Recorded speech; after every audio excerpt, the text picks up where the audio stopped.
Minggu kemarin, Rusia menyetop kiriman gasnya ke Polandia dan Bulgaria karena tidak mau membayar pakai rubel berstandar emas atau membayar pakai emas. Jerman langsung buru-buru bayar tagihan gas dan minyak Rusia dengan rubel. Perusahaan Rusia Gazprom menghentikan kiriman gasnya ke Polandia yang 45% sumber gasnya datang dari Gazprom. Bulgaria yang 90% gasnya bergantung pada Gazprom saat ini belum berdampak memang karena disetop oleh Rusia tadi masyarakatnya kedua negara tersebut karena belum ada mati listrik. Namun sebentar lagi bisa ambyar dalam hitungan bulan karena cadangannya saat ini hanya penuh 75%-an dan segera akan menipis. Uni Eropa menganggap Rusia menantang perang yang dijawab oleh Rusia. Kan sudah gue bilangin jangan macem-macem lu. We warned you already. Kita semua tahu sejak sebulan yang lalu Putin membuat keputusan semua produk Rusia dibayar pakai rubel. Kirill Petrov, Perdana Menteri Bulgaria, kesal dan menganggap pihak Rusia melanggar kontrak jual beli gas tersebut. Namun Putin tidak peduli. Kita juga tahu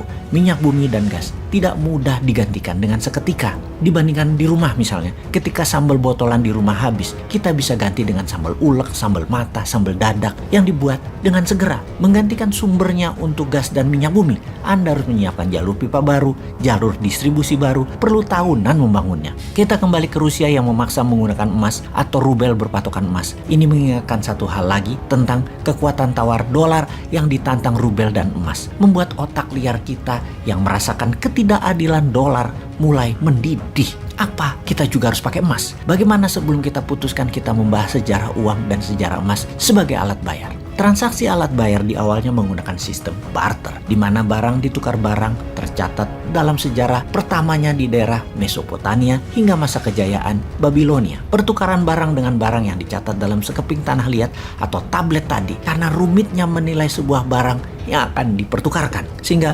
pencatatan pada tablet untuk mengingatkan ada yang kelebihan atau adanya kekurangan di dalam bentuk angka-angka yang juga kalau dilakukan sekarang banyak tidak pasnya. Misalnya, telur ditukar kambing. 1000 telur misalnya, nilai 1 kambing. Sementara yang punya telur hanya perlu sebagian daging kambing. Pada saat itu kerumitan ribuan tahun transaksi terpecahkan dengan disederhanakan catatan bayar di tablet tadi digantikan dengan benda netral bernilai tinggi, yaitu dengan menggunakan kesepakatan bayar menggunakan emas. Awalnya itu di zaman Yunani, sekitar 700 tahun sebelum Masehi, alias dunia selama 2000 tahunan sebelum koin emas dipakai sebagai alat tukar kepercayaan transaksi, masih menggunakan barter yang dicatat di tablet. Dengan adanya koin emas berbagai ukuran, maka kehadiran pencatatan dalam tablet menjadi tidak diperlukan lagi. Setelah jual beli bayar pakai koin emas, putus sudah hubungan dagangnya. Koin emas juga disebut fungible karena bisa menjadi alat tukar barang apapun karena kesamaan nilai. Fast forward ke abad 14 di mana kertas dipergunakan sebagai alat bayar yang lebih ringan dan lebih rinci nilainya. Sebentar kita break dulu di sini. Kita bahas uang kertas yang ringan dan rinci ini ternyata mempercepat jalannya pertukaran barang dan mempercepat pertumbuhan ekonomi di sebuah wilayah. Bandingkan selama 2000 tahunan transaksi menggunakan barter dan tablet, ekonomi dunia belum bisa merata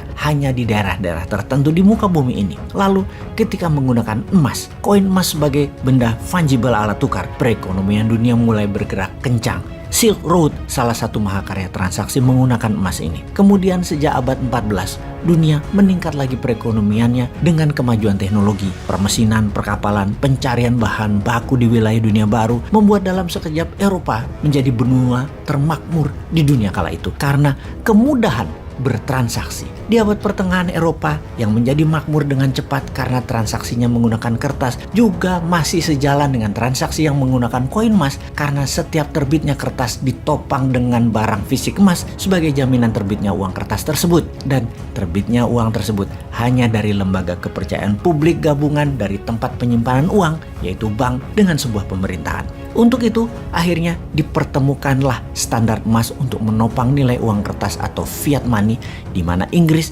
di tahun 1821 adalah negara pertama yang menggunakannya, dan sejak saat itu pound sterling menjadi mata uang dunia. Karena mayoritas transaksi perdagangan di seluruh dunia pada saat itu terbanyak adalah bermuara di kerajaan Inggris yang koloninya ada di seputaran bumi.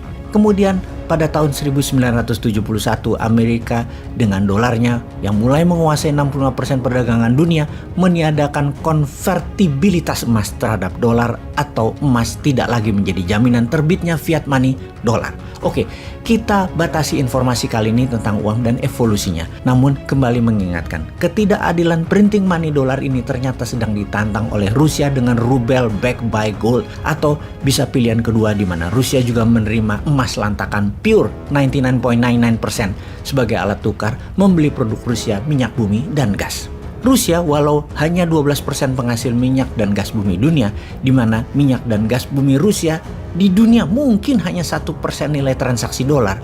Namun kalau ditantang terus-menerus, maka nantinya semakin beragam lagi yang menantang karena banyak negara terinspirasi, termasuk new mind-nya Indonesia. Maka dolar bisa kehilangan kepercayaan sebagai cadangan devisa negara dan sebagai alat bayar dunia.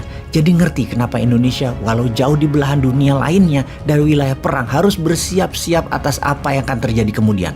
Wahai Indonesia, main cantik lah.